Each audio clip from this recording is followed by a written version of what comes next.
Hi everyone, Chris Warden here with a bit of a quick content warning. This podcast will contain some more explicit language as well as some discussions of a rather sensitive nature, and we do advise some listener discretion to be exercised at this point.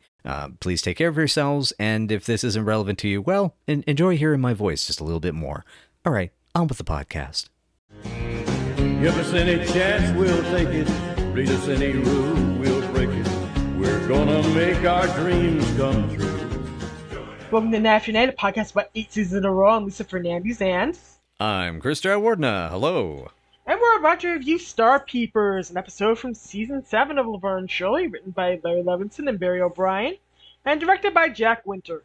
There's probably has some facts coming up about them later on, I sense. Yes, I do, indeed. Yeah, I got some fun notes about this one. Good. Here's what the episode's about. Laverne and Shirley are excited to meet drunken crooner Johnny Velvet when he blows through the back room at Bardwell's, but he refuses to sign Shirley's album and breaks Laverne's camera on the way out. Hungry for revenge, Laverne realizes while poring over a tabloid that they can get some revenge the old-fashioned way by smearing Johnny's name in a tabloid. Promised $200 by the slimy Tidmore, they do their best to sneak into his dressing room for some dirt, but what they deliver might just end up being manipulated by Tidmore. Are they willing to lie to get what they want? What do you think about this one?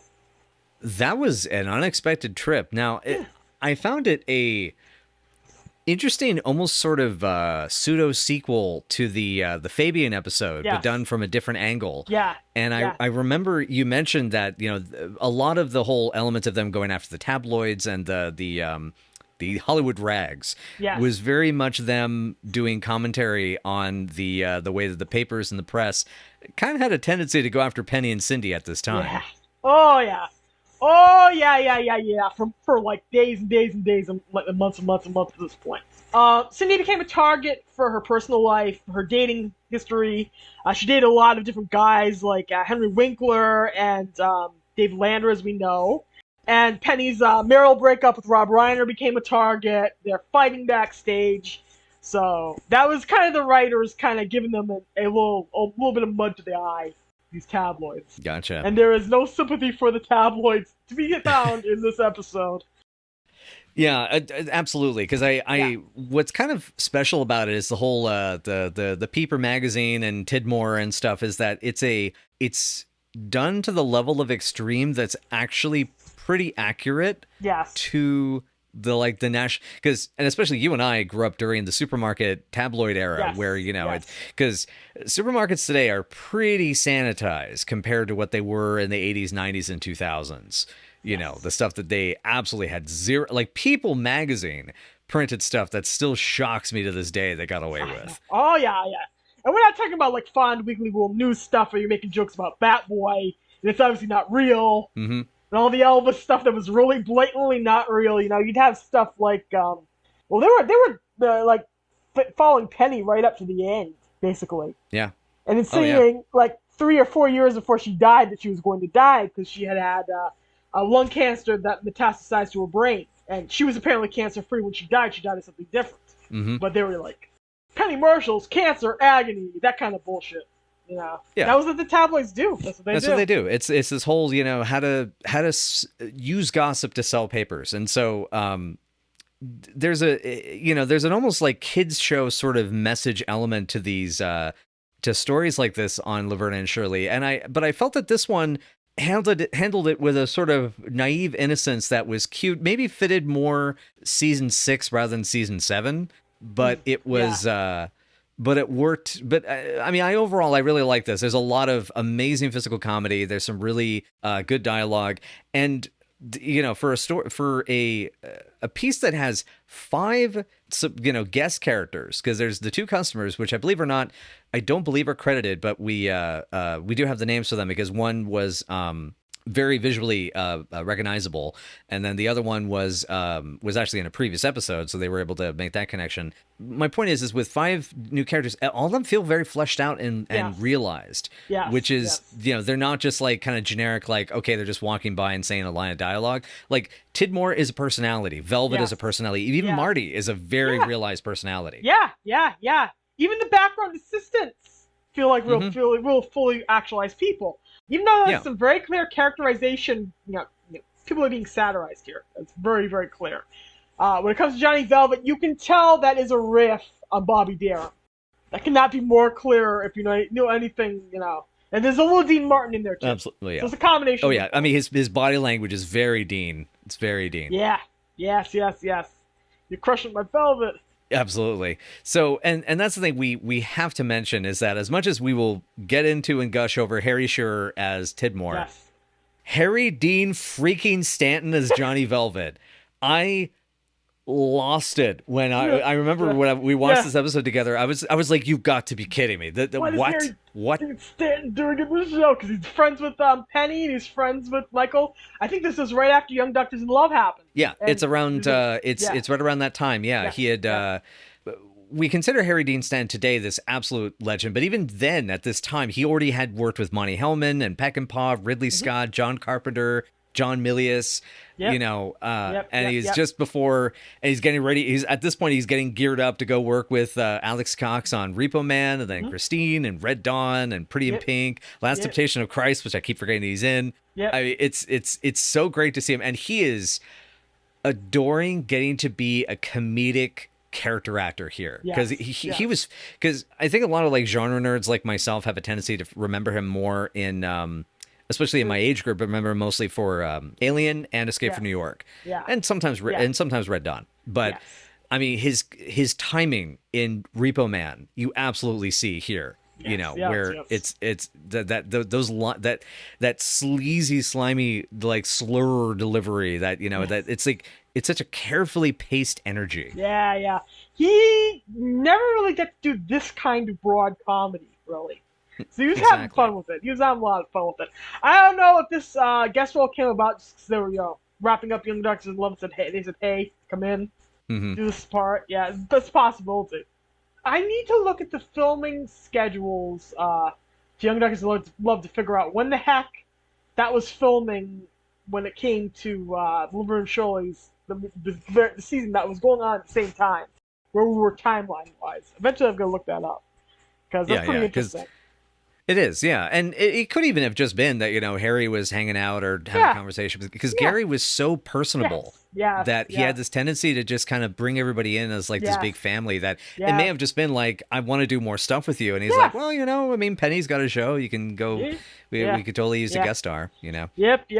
You want to be on Laverne and Shirley? Come be on Laverne and Shirley. The thing I, though, have to mention is Frank Elysia as Marty, the assistant. Yeah. Oh my God. Okay, so the chemistry between these two is great from this first outset of showing up at the beginning. But this is the director of Separate Tables, Road to Burbank, and Malibu Mansion, and the writer of the Collector episode. Yeah. I love it when the writers got to act. Oh yeah, like Fred Fox, another example. Yes. Cindy Beagle is one of the girls in the diner episode, one of the biker gang folks. She said it was so much fun getting to dress up like that, getting to be on screen. She had a blast getting to be a part of the show. But they did that a lot with the writing team. Mark Sotkins in the festival. Right. I know in the case of Frank Elysia here, it actually is a bit of a return for him as an actor, because he was a comedic bit player in the 60s. So he was in like Beach Blanket Bingo, The Ghost in the Invisible Bikini. He's even on an episode of Bewitched, I guess, like from one of the later era ones, I think. I think so. Thanks. Yeah. But yeah.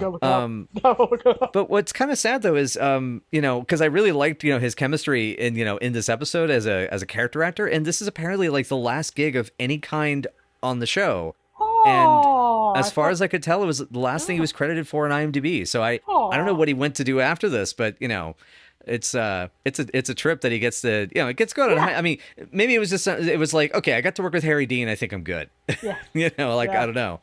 My career has peaked. I'm done. I'm going to be an alpaca farmer. Farm alpacas. Farm alpacas until they come to shoot Vibes in my country. Yeah.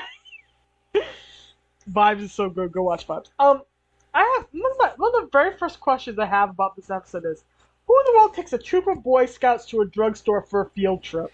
A very, very bad troop leader. Yeah. A very bored troop leader. Either A or. very bored, yeah, a bored troop leader, or a troop leader that needed a cover to go to the pharmacist to buy condoms or birth control of some kind. Possibly. Or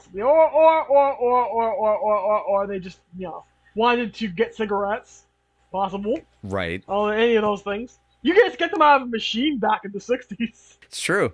Anyway. Yeah. Come back to the so this episode, begins, to sort of synop the episode. I mean, we have this, delightful jumping in. This is a really good Cindy and Penny energy episode, and you see it right out the gate with angry Cheryl giving us an exposition. Go to the drugstore and it's like, what is she on a hike to Brazil to look for Phil? Oh my god. And then Laverne has managed to get exactly what they needed. Managed to get the film, 20 cents. The girls are, as you know, they're very season 6, season 5 here. They're very naive here. Thinking that this guy really enjoys them, really likes them. Believing that his stuff, his publicity stuff, he adores his fans. And the girls cried at all 4 of his marriages. Mm-hmm. They're being like Fabian level naive, and at this point, I don't know if they would credibly be that. Exactly. Yeah. Yeah, it's weird, right? Yeah. It's slightly more credible than them drooling over Charles Grodin, or Laverne drooling over Charles Grodin, who's basically a nobody at that point in the 60s. That's, yeah. Oh God, I'm sorry. I took a 1d4 psychic damage just remembering that. There's 2 funny things in that episode. Anyway, I love the little tiny bit of physical comedy when Penny swipes the counter clean and a ribbon sticks to her palm. And she kind of tries to shake it off, and that was very subtle. I thought that was actually going to build into a bigger gag, but it didn't. Right. It still works. It does. It does. It's very nice. I really enjoy it. This is a thrill for me and all who know me. Such a Shirleyism. Yep. She's so excited. They're both so excited. They were trying to get actually to the autograph session that was happening in the main body of Bardwell's, and they can't make it, and then they think they've landed in a pile of jam. Instead, the jam has flies in it because he ain't willing to stop for them. He's too drunk. Yep. And yeah, Marty's trying, and I love how Marty, as a realized character, is trying to be nice to them and like, sort of like, I'm sorry, and and it's like, even kind of, you can almost practically feel him cringing when Johnny Velvet calls out, "Pay for the bimbo's camera." Yeah, he is so used to him pulling these kinds of shenanigans. Yep. You can tell this is just one in a million string of women that this has happened to for. And, it's just like, okay, all right, I'll pay off the poor woman. I'll do it yet again. Mm-hmm. I don't have the note here about the 2 customers that come in. There's the one with the pretty. There's the pretty Buddha. The person. It's at the beginning with Shirley getting really angry, and I'm wrapping some stupid present, and then you cue the old lady, and so I've got the notes on her. I don't remember there's a second customer though that comes in, right? I'm trying to remember the detail there. I can't really remember what she looks like, but they were very they did a very good job for the little bit of time they managed to be on screen. Yeah, because there's credited as the annoyed customer is the older woman is Leoda Richards. She returned. Now we brought her up in 5th anniversary. She's this ubiquitous background player. 274 credits to her name, including this. And yes, just so you know, she was indeed on an episode of Murder, She Wrote. I found out something on this lookup into her details that she apparently previously appeared in Guinea Pigs and New Year's Eve 1959, which I did not realize. I wanted to point that out, especially because she has a little bit of dialogue here. Or gets to speak a bit. Yeah. I wonder if she pops up. I wonder who she is then in those crowd scenes. Yeah, exactly, right? It's interesting. Okay. So, next time I rewatch those episodes, I'm going to take a look. Yeah, you figure Guinea Pigs is probably at the party, right? At the hotel at the end? Yes. That's my guess. She's going to either be in there or she's going to be the one of the subjects in the sleep experiments. I know that she's not the person the boys that runs the whole place and the boys lavish their attention upon. So yeah, that woman was far too distinct. But anyway, so we get to the next scene. They're still angry and upset, and they're I do love the punchline to this scene of Shirley attempting to break the record, and it just kind of goes boing off her knee into the trash, no less. That was a great land. And they couldn't have choreographed that better. Oh, absolutely. It's And so so as good. we move into them at home and they're having a pizza, which I love that this is like their treat for themselves to the point that Yeah. like Rhonda's little sniffer, it's like, can I just have a little piece? She does like the sad, me, me, me, me, me, sort of. Part. And then they have girlfriend talk, which is really cute. Yep, that it is. Super cute. A peek at my peeper. I'm very curious who is responsible in the writer's room for that line. Me too. That's a cute one. What I want to know is who the heck did they trust to get them quality pizza now that they don't have the pizza bowl anymore? Man, I don't know about in LA. That's the thing. I don't know enough about, LA in the 60s to know where you would get great pizza because that's the thing is, right? Is like as you're saying, like in the mid 60s, and they're not in Milwaukee, they're not in a kind of a denser city towards the east or central coast because with Milwaukee, Wisconsin, they're close enough to Illinois, you're gonna get some Chicago roots basically, and not to mention obviously Frank's ex-New Yorker, so I mean he's gonna have the skills, so that's a very good point. Yeah, it's like who do they they have a local Chinese joint that they go to which everybody hates because it's cheap and bad. We get several restaurants named eventually later in the season. They're so bad that the health examiner, the health board has shut them down. That's right. Yes, that's in. Yes, I remember what Infirmity. episode that's in because Yes, I just did the notes for that today. So the best place you could probably eat is in their area is probably Cowboy Bill's, and that's a big old chain. And Frank's just squirting on commercialized bottles of barbecue sauce on those ribs and shoving them in the oven. So, Pretty much. Oh yeah. God. Oh, that made me sad in a way that I haven't felt in a long time. Well, there is I'm that also fancy. craving ribs now. Yeah, me too. There's that fancy gourmet place that the girls go to in high-priced dates. We never see it again. Right, and that was it French or was it Italian? I can't remember if they specified. It's French. I think it was French because there was a violinist. And, yes. There was, and there was an escargot joke. That's right. Yes. And then Laverne goes to a seafood restaurant next episode. Mm-hmm. And, of course, we have the infamous Moby Dominic, which is, basically a strip joint with with booze. And that's all it is. But yeah, I can't imagine. I'm now imagining Frank sitting there just auditioning pizza. That's not good enough. They use too much oil. Puh. This is lighty, lousy pizza. It's like they watered down the sauce too much. They put too much sauce on it. There's the cheese. What is this cheese? You don't put Kraft mac and cheese. What's the matter with you? Quattro formaggio. Now I'm imagining Frank ranting in Italian about the quality of cheese. Or something. Formaggio, fungu, no.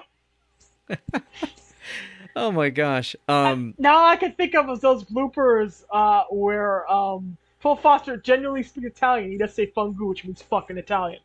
Oh my god. that's great. Of course it would be that, right? Yeah, of course it would be that. There's a reason why they didn't let anybody under the age of 16 onto the set to watch a filming of an episode of Laverne and Shirley, and that's a good reason why. Yep.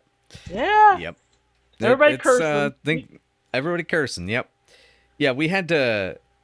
I won't tell any anecdotes about my movie making stories, because I'm sure people are well and truly tired 7 seasons in of that crap.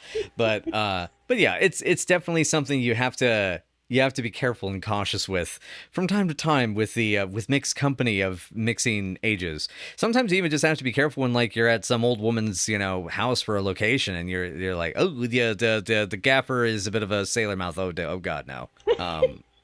So, but anyway, so we introduced the Peeper, and Rhonda's Peeper is able to get them to give her a piece of pizza. Man, she just goes for it. No plate, no nothing. Yeah. This is the first evidence you really get that Rhonda really is a starving artist. Yep, she is. Before she's always come off as kind of like a kept woman who can hit up a producer or a sugar daddy for a little bit of money or for a good meal. And here it's like, give me your pizza. Please give me your pizza. Now! Yeah, I haven't eaten in a week. Come on, man. I'm jonesing. Yeah, I'm jonesing for the pepperoni.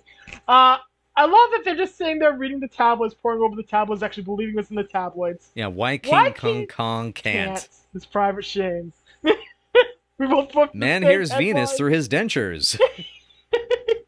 That's another favorite of mine. And Yeah, the 4 ways to keep a man. Yeah. I was gonna yeah. say, do we want to speculate on what those things are? Put a comment below on the YouTube version or on our Twitter what you think it is. Yeah. Come on. Pay in, y'all. Tell us what you think. We're really Tell us what curious. you think, because Yeah. we've had our discussion about what we think number 3 is, and what number, and the one that there's 2 of them and got them broken in just the way that Rhonda likes them. Yeah. Can I have one? But anyway, so this is what creates their plan. 5? And okay, so in terms of the foolhardy, silly, rash, hasty ideas the girls have had, a scale of 1 to 10, how rash and silly and stupid and foolhardy is this plan to go to the tabloids with the quote unquote dirt that they have on Mr. Velvet? Around a 6, because this is only mildly life-threatening, but on the other hand, it could get them easily sued. So, like, and the fact that they don't have, like, the wherewithal to not put their names on the eventual tape recording that they're going to make, as you pointed out repeatedly, is like, come on, girls, you're smarter than this. But at least they're not literally hanging off of a window ledge in this case. Mm-hmm. At least, they're not literally endangering life and limb to get this thing.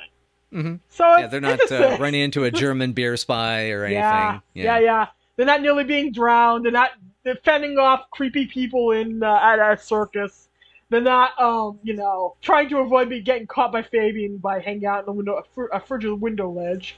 There's multiple layers to schemes they have done and schemes that they have managed to pull off. And this is on the low deadly scale, so it's 6. Yes. Okay. Hi, Harry Shearer. Yeah, that's my note. But hey, Harry Shearer. Yeah, it's good to see him. Love all this dialogue. It's so sharp. Me too. Me too. I love the really, really cheap, lowbrow headlines he's circulating and he's milling through. Like, he's trying to dig up dirt on Lassie. Come on. Yeah. Tell me she's living with a Chihuahua. And I remember I have it noted as tell me she's sleeping with a Chihuahua, and you corrected me that it's living with a Chihuahua because they couldn't say sleeping with at this time on television. I'm 90% sure they couldn't have gotten away with sleeping with. They had enough problems with standards and practices. Oh God. At this point. 7 seasons in, they lost. I think it was a grand total of 3 sponsors to 2 different episodes over time. Wow. And they still managed to get a lot of fairly mildly racy smut for the family hour for what's supposed to be a family sitcom on the air. That's impressive. I'm not going to be surprised, I suspect, if you tell me that neither of those 2 episodes that lost sponsors, neither one of those were the Bully Show or Road to Burbank. No. Episode number 1, believe it or not, was Who's Papa? Because people were upset about the way the adoption speech went. They thought it was denigrating adoptive parenthood, which wasn't the intent. They thought it was denigrating because Shirley was so scared and she's so relieved that she's biologically a Feeny. So they read that their way, and people got upset and wrote letters, and I get. In the case of I Do, obvious. Oh, banned to hear from here to Kingdom Come. I think they lost Gravy Train as a sponsor.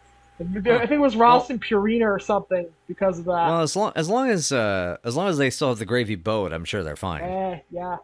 Oh, you're gonna laugh about that remark. Oh, a good 10 episodes, 20 episodes from now when we get into season 8. We'll get there. Okay.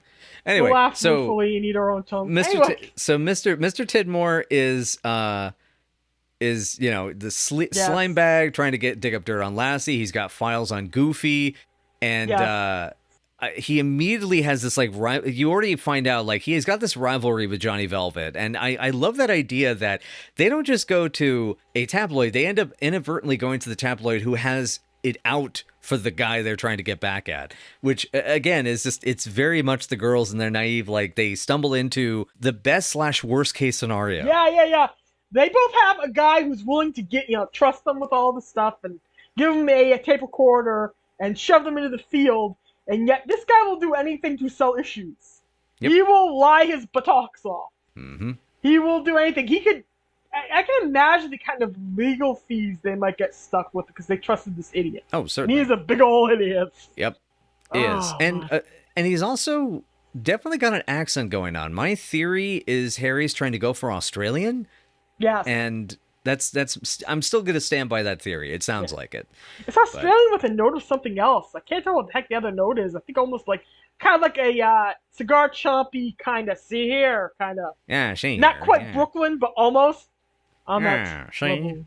Yeah. Yeah. But also, again, coming back to the Penny and Cindy energy, I want to make sure before we move on from this scene of coverage, I love them talking at the same time, and there's something that Shirley's trying to get out, and Shirley goes first, and she has essentially the same line delivery and body language the second time. It was awful. I love that. It was the repeat. It was awful. And Laverne grabbing Shirley and putting her in her lap and trying to get her to deliver this story the way it needs to be delivered in her mind. Right, Oh, which is just straight to right to the slug line. Just get me that headline. What's the sizzle? It's the there's a great quote from Sam Fuller interview. It's like every story it's gotta have a hook. What's a hook? It is the story. And it's gotta smack them in the face with the truth, or some such thing like that. But but watch interviews with Sam Fuller, people. He was an incredible character. Yeah, you gotta love a good character of a director when they're not a creep. You know what I mean? You gotta love that. But that was really good. I always thought it was a slime bucket. Back on track to the episode. So they get the agreement, they get the dough, because they essentially get like an advance, right? To go get the dough. Because essentially, so Tidmore is definitely one of those. I again about the realized characters. Like he's taken this chance, and there's a really good believability. It's not just like kind of broad strokes caricature. It's like he's gonna get what he's gonna get what he's gonna get because he's already knowing he's gonna fix it all up and he's gonna fix it in post, quote unquote, to get what he wants, get his Baez. He's gonna post composite Johnny Velvet into a pool filled with pudding and 12 Playboy models. He's already got that in his head. Even though that's not what he runs with later on, that's what he's got in his head that he can, that kind of stuff is what he can go to if the girls come up with nothing. All he needs is a couple of little tiny truthful audio segments from them. Exactly. So we move into Act 2, which is now the them sneaking into the dressing room at a TV station. It seems to be like for like a one of those variety shows. Yes. And this is a hell of a set piece. Yes. It's the time again. The timing is great. The body language, the blocking's great. It's It's interesting that this is a Jack Winter episode because this feels more like a Zwick one, to be honest. Yeah, the stage is it's got really that good. similar energy. Yeah, stage is really good. Very open staging. Very expansive staging. The way they film Velvet singing Mac the Knife, which Mac the Knife, I see your Bobby Darin references once again. And while the girls dance to the tune of the music, going completely off script and off their plan to freaking get what they need to get done here. It's beautiful. Oh, and the way that Frank Elysia's delivery of sneaking in is like, hey, ho. Yes. Oh dear. Oh, that was all wonderful. I deeply, deeply enjoy that the girl's idea of trying to sneak in and stay there when Velvet comes back unexpectedly is to get on those racks. Yes, and not just to get to really be off the rack. In the coats. Yep. The Hanger sisters. The Hanger sisters. Yeah, you know the joke. And it's like I love the setup that they're going to reveal them in the coats. When they bring in this dresser of these things. The coat rack in, but you're not sure where they're going and how they're going to pop up. And the fact that he's even able to roll them along on the on the hangers is such a great detail. It really is. It's beautifully handled. A nice little bit of physical comedy. The labor violations alone here are horrifying, aren't they? What Johnny expects of his assistant. Oh yeah. God yes. It's the your costumes are terrible. Get naked. I'll be back. Yeah. Oh yeah. That's the worst part of it. That is absolutely the worst part of it. I'll get naked, Laverne, and Laverne's running around in fancy underwear. They make me feel like a woman, Cheryl. Yeah. I'm not surprised that she doesn't own 40 million things from Victoria's Secret. It doesn't exist yet. From Fergus of Hollywood. Yeah. She's wanted to see Fergus of Hollywood for 40 million years. She's there in the same town. She probably owns 40 million things with the nipples cut out of them. at this point. Anyway, yeah, but of course Laverne automatically becomes the physical bait here, but that fortunately, is what happens. Nothing. Yeah, and not to mention also what she was saying is she was trying to see if she could get Cheryl to do it, which was adorable in its own way. Who dad made you on fun. Great line. Anyway, so they end up hiding for cover as the two as Johnny and his assistant come back in. Marty comes back in with them. The booze is gone, the chicks are gone, and one of them won't have pad Marty, and he needs to punch something, and that's when we get the reveal about the other services that Marty does for Mr. Velvet, being a punching bag. Poor guy. Oh man, and there's something so pathetic about the relationship because you can see Marty cares about the guy. Yeah, he's looking out for him because he cares, and that probably the very rare times he's sober, he's probably fine. He's probably a good friend.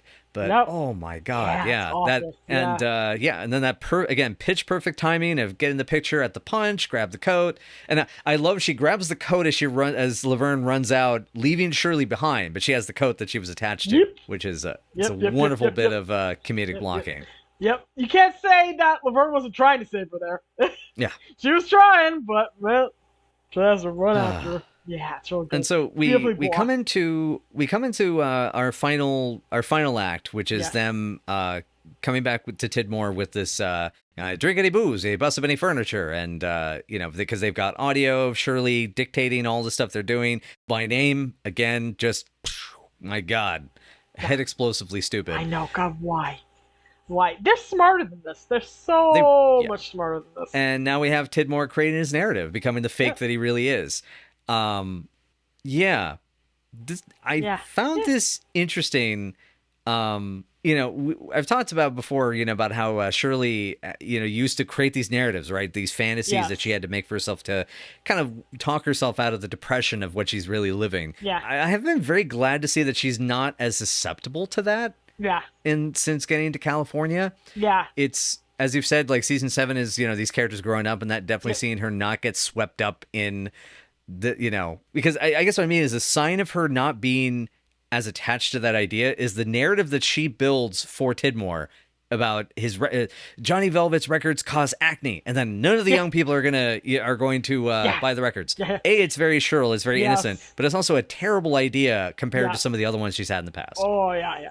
We rarely see Shirley's balloon fly in this particular season, except with It Only Hurts When I Breathe.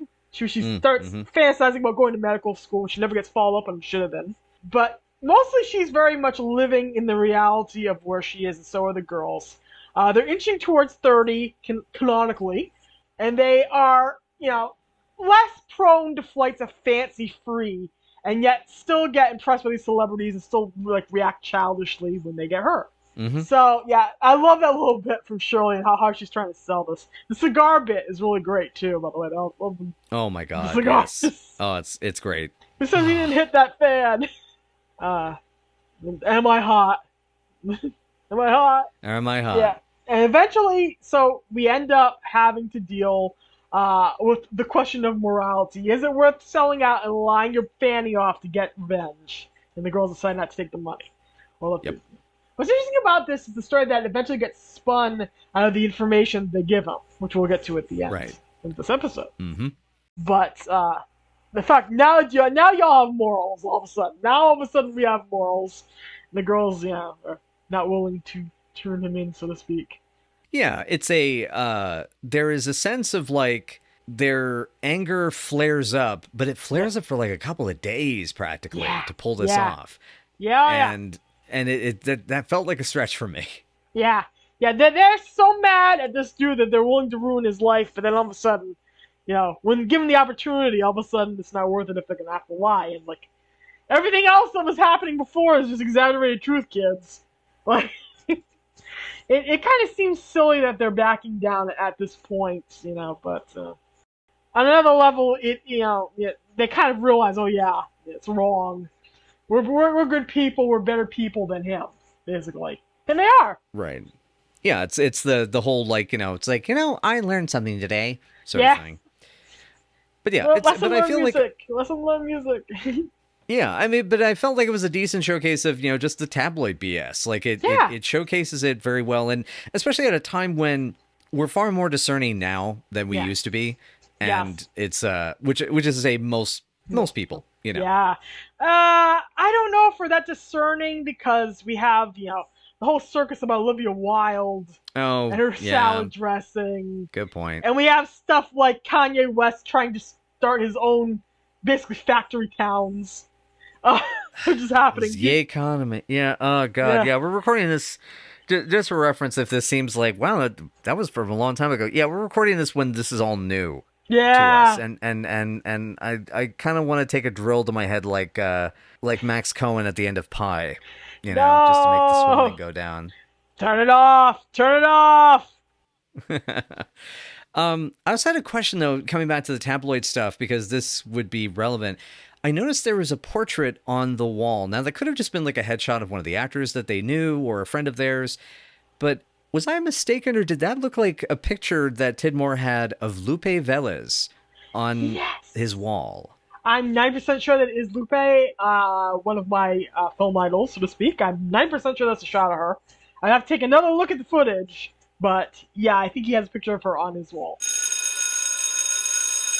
Hello from the future. 'Tis I, Chris, in the editing room. I have actually been able to track down the photograph in question with Lisa's help. It took some doing, but it turns out I was in error in the recommendation that it was probably Lupe Velez on the wall in the photograph that is now being discussed and will continue to be discussed as we go into talking about her career and her being treated by the tabloids and things of that nature. As it turns out, after quite a bit of digging for quite some time, it is actually a relatively obscure portrait photo of Vivian Lee circa 1940 that actually is the case. The visual will be placed here on the video version of the podcast. We wanted to maintain the conversation at this part of the podcast, however, though, because although a bit grim and bleak, it does cover some of the kind of more realistic stuff about tabloid culture and the likes, which is relevant to the conversation. Anyway, that's the disclaimer. On with the podcast. Wait for the bell. Which, given what you and I have discussed about, and we know about her, what happened to her, that the tabloids were not easy on her either. Oh, which no. is interesting. So, I know. It wasn't even, like, the tabloids were hard on her when she was alive. The stuff about her drowning, which wasn't even true, or her suicide, is completely untrue and was fabricated by Kenneth Anger. right. Which, God bless Kenneth Anger, groundbreaking filmmaker, incredibly important in the history of queer cinema. Hollywood Babylon was full of shit, and he hurt a lot of people with it. Both things can be true. Yeah. Yeah, exactly. Both things can be absolutely true. He said damaging, untrue things about Clara Bow in there, in his book. Ugh. And he said absolutely untrue, damaging things about Lupe, even though he's very kind to Lupe Velez in this chapter about her, but he repeated the lie about her drowning in a toilet while trying to commit suicide, and that's not true. I think it's sad that most of my generation knows Lupe as a joke on The Simpsons, coming out of John Waters' mouth. That there's the toilet that Lupe Velez drowned in. Oh, wow. Yeah. Yeah. That's probably what everybody in my generation knows her as, and it's not true. What happened was she was pregnant. She was a very hardcore Catholic. She got pregnant out of wedlock by a loser actor. Said loser actor refused to marry her, and then said that he had never agreed to marry her, just a contractual thing to give the baby a name. She said basically, screw you, I'd rather die and kill the both of us instead of having to live a sham marriage and all that stuff. At one point, she was considered going to Mexico and giving birth and then adopting the kid either out to her sisters or coming back, doing the Loretta Young thing that she had to do when Clark Gable allegedly raped her. But she decided instead to commit suicide. She did commit suicide, and successfully so, but she did not, none of that stuff about drowning and puking everywhere happened. So, now all originated with Kenneth Anger, and Kenneth Anger just repeated a lot of, old Hollywood gossip that people used to whisper about in queer circles. So most of it, some of it was true, most of it was not. And the especially damaging stuff was not. But now our audience is listening to me rant about Lupe Velez. So Yeah, You no, get a little more see, bang that for was your the buck. plan. That was the plan. Just so you know, this is on my list of notes to make sure that you got the chance to inform our fans of this. Anyway, on a lighter note, moving back to this episode in question, though, I guess to tie this together, to get a little bow on this, is on this topic of discussion, is I wonder if there were any people who worked on Laverne and Shirley that were aware of Lupe Velez and aware of the tabloid gossip and all of that, and just felt like that was somebody who got a raw deal, and they put, and so, we're saying this is us, conjecturing if that is the case. I'm just curious if that was the possibility of why that picture is there, because you see it pretty prominently behind the girls in their medium shot. So I like to think the props are down on purpose, but I don't know. I don't know. Exactly. Yeah, we don't know. But anywho, I do love that they used the recorder that he essentially paid for. Yep. Although, well, essentially paid for, but I'm pretty sure that's Shirley's recorder that she used in But Seriously Folks as well. Yes. And they use that to get it over on Tidmore. And if you write one word about Johnny Velvet, I've heard of him. And thus, the girls have won the day. Yes, they have. And I will say, I think it is very special that they're not only just able to take kind of, as you're saying, this moral high ground about like, okay, maybe we shouldn't do this, but then also stop the bad guy from doing a bad thing. He's going to do bad stuff to other people, but at the very least, there is some small victory to be had. There's one subject that he can't go near. Yeah, there's one thing where the girls have claimed victory, and they have gained that moral high ground, and nobody can trod upon it evilly. That's to be fair, the guy was going to mock up a shot to make Johnny Velvet appear to be punching his own son in the face at a birthday party. Yeah. Which amazingly, Johnny Velvet, that's the one sin Johnny Velvet apparently has not committed. The one sin. The one sin. God knows what he did to his 4 wives. God knows. Especially at that time. Yeah. But I mean, if that's not true, then I guess why Tuesday Weld hates Wednesday night is also not true. Monday nights. Why she hates Monday nights. Yes, I love that line. Poor Rhonda, semi-disillusioned. Johnny Velvet finds new act, the Hanger Sisters. Yep. And that's when the girls find out that they're in a tabloid. Yeah, exactly.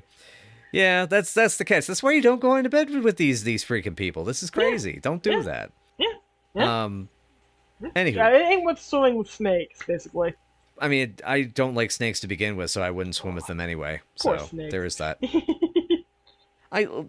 Some can be very cute, but listen, my father's from Sri Lanka. He's near an equator level country. So snakes. No. He got chased by a black mamba when he lived in Malawi when he was 15. I remember the story. I remember that story. Yeah, his granny had to come with a machete and just hack that sucker. Yep. So. Yep. Black mamba with the really poisonous ones. You gotta do that. Just get out of the way of them. Yep. Yep. So, but okay. So, in front of the camera, behind the camera. So Harry Shearer. Sadly, I believe this is his final appearance for Laverne and Shirley. It is indeed. He was already at this point a character actor in a ton of projects, and this is around the time he popped up in a little known film called This Is Spinal Tap, which I guess is well liked. I don't know. Yes, I hear it goes to 11. But he is easily one of the most prolific comedic actors of his generation, with over 730 episodes so far of The Simpsons. My God. Yep. Was part of the movement among cast to get everybody paid more. Mm-hmm. Obviously continues to be a huge part of The Simpsons. Is gearing up as of the time we're recording this for Spinal Tap 2. And he continues to continue on. It's very funny on Twitter as well. Yes. Oh, yes. Always will be funny. So behind the scenes, behind the camera, we have Jack Winter, Larry Levinson, Barry O'Brien. So Jack Winter, as we mentioned, he was a writer on season 2. He directed To Tell the Truth and Watch the Fur Fly. This is his 4th of 5 episodes, and the next one up is actually going to be his last one for the show. So I'm actually not going to go into too much detail. But the thing to mention is that it appears as a writer, because he wrote a lot of TV, or predominantly his career was for TV. He had retired, it looks like, by this point. But he had a run from 64 to 1977, including episodes of The Monkees, Hey Landlord, The Odd Couple, and Sorota's Court. So, very interesting. Now, the writers themselves of this episode, Larry Levinson, his writing career doesn't last too long after this, his first credited writer gig, but after a Joni Loves Chachi episode, working on the Mission and action movies, yes, the ones with Chuck Norris, and a TV special about Kenny Rogers, the guy becomes a producer. And holy shit, he produces a lot of stuff. He mostly makes TV movies through the 90s and 2000s, but so far, he has 233 producer credits to his name as of 2022. And they run a reasonable gamut. I will say it seems to be mostly faith-based networks that seem to give him the money most of the time now. And that might be his personal belief. And in some cases, people are secular and they just make the movies that pay them. So that's sometimes what happens. We know Eddie Mecca did a lot of faith-based stuff towards the end of his career. Yep. And then his writing partner on this was Barry O'Brien. He wasn't on Laverne and Shirley long, but he had kind of worked in the writer's room, I think, as a consultant. But he had already done 2 Happy Days episodes before this, and then after, he also is on a couple of Joni and Chachi's, a lot of different TV scripts in the 80s, particularly kids television. Which is the fun part about this is Barry O'Brien, the co-writer in this episode, worked on the 86 Ghostbusters series, the Blondie and Dagwood short-lived TV series, Fraggle Rock, Muppet Babies, and even an episode of Brave Star, which is a very obscure one-season wonder cartoon that I only just found out about while looking up cheesy cartoons for work. Oh, man, I've heard of Brave Star. I've heard of it from a long, long time ago from my youth. That is interesting. But he was then a producer and writer on Perfect Strangers and She's the Sheriff with fellow Marshallverse alumnus. He worked on 6 episodes of Getting By with Cindy Williams and stayed producing and writing sitcoms through the 90s till he ended up creating Hannah Montana in the aughts. Cool. Okay, that's neat. He also wrote that is really neat. About 24 episodes of CSI Miami. Wow. And even recently wrote a Law & Order organized crime episode in 2022. Go him. I'm glad he's still active. Yeah. I'm glad he's still with us and still writing. Still going on, still producing. Still kicking butt. Still kicking. Yeah, exactly. So you still got the writers. One of the writers is still writing, and one of the writers is happily producing a crap ton of movies. Hey, Levinson, if you need a director for any of those, I know a guy. Just FYI. You need a script. I'm the guy. I know a gal. I'm the guy. I know that guy. Anyway, but yeah, so that covers the behind the camera, in front of the camera. That covers our notes. I am out of notes. Is there anything else you wanted to bring up in terms of like the tabloid stuff with the girls? Any other stuff with the characters, the actors, whatever? Well, the only thing I can think of with the tabloid stuff is the worst tabloid article I've ever read about the girls was something that was published, I think, in a Midwestern magazine that they did ahead of, I think it was a Midwestern magazine. It was some kind of tabloid. They did an interview after they had been down to New Orleans to be Grand Marshals at the Mardi Gras parade. And they ended up on SNL. And the entire article addressed them by their characters' names. Oh, God. Not only that, and it also spotlighted how they were talking about, well, we're drunk the whole time. It was like, Jesus, it was terrible. It was not good. That was prime example of the nonsense tabloid stuff that they were subjected to. Wow. Unlike the tabloids, we would do it just because America needs to hear the truth. I'll take the $200. Okay. Yeah, man, that oh God, that hurts. It was bad. I'll show you the article eventually. I have it saved because I couldn't believe it existed. Yeah, that's one of those, like, I need to hold on to this so that people will believe me, and it's not some sort of weird cosmic dream that I had. It's like having to sculpt the idol of Cthulhu after you have the nightmare when he awakens. Give me one last tentacle. Okay, so I guess we're ranking time. We are. This is gonna be a decent, like, 6.5 for me. Yeah. I'm a little bit behind with a 5. It's a middle leveler for me. It's fun. There's some tragic commentary to be had about tabloids. Terry Shearer gives a really good performance. Everybody's given cracking performances that are really funny, but it doesn't stick out for me as anything like extremely interesting. It's worth it if you really, really, really, really, really, really, really like to hear tabloid commentary on tabloids. And if you know anything about the girls' backgrounds when it came to tabloid journalism, it's going to be extra interesting to you. So that's why I say if you're looking to give this one a shot. It's not a necessary one, but it is a good one.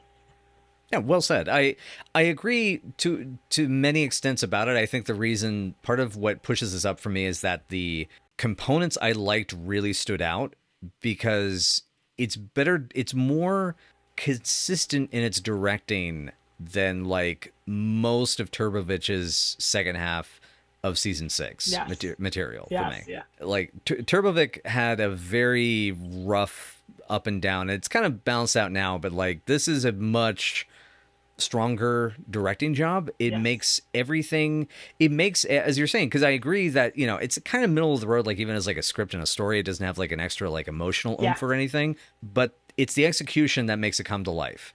And that is a lot on the director and the really, really good in front of the camera guest talent this episode. Yeah, the talent really elevates it. Harry Dean Stanton is so good. Mm-hmm. He's so good. He is having a ball playing this pickled idiot diva. He is having so much fun because this is the kind of character he rarely gets to play. I was actually reminded to a degree of Dean Stockwell in Blue Velvet, just to a tiny degree. Yeah, with the whole the In Dreams scene. Yes. The whole sartorial choices reminded me very much of him. So absolutely. That's what popped into my head. Very fitting. Yeah. But cool. So I think that covers everything for today, my lady love. It does indeed. All right. Well, cool, everybody. We're going to have ourselves a quick word from our sponsor, and then we'll get back with a post-amble on to this episode. And hopefully you'll stick around for what's coming up next and where, if you want to get in touch with us, how you could do so. All right, everybody. Thank you again so much for joining us for Night After Night. And if you would like to know more, you can find us at Night After Night Pod on Facebook, WordPress, Tumblr, Patreon, or YouTube, or wherever great podcasts can be found.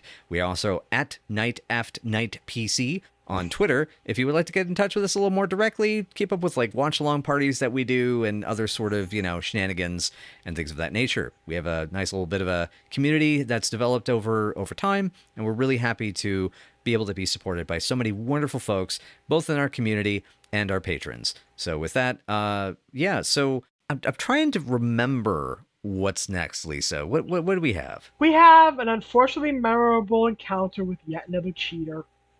Laverne dates yet another married man. This time she finds out he's married when his wife turns up at a restaurant where they're eating. Can she claim revenge while scuba diving in a fish tank? This is an affair to forget. Revenge while in a fish tank? I mean, is there a harpoon gun? God, I wish. Right into his crotch. Well, we'll find out if that happens next week on Night After Night. Thanks, folks. Will. And remember, if you have a chance to get revenge on a pop singer, don't say your real name into a recording device. Why? Call yourself something like Lemon Pledge. Bye, y'all.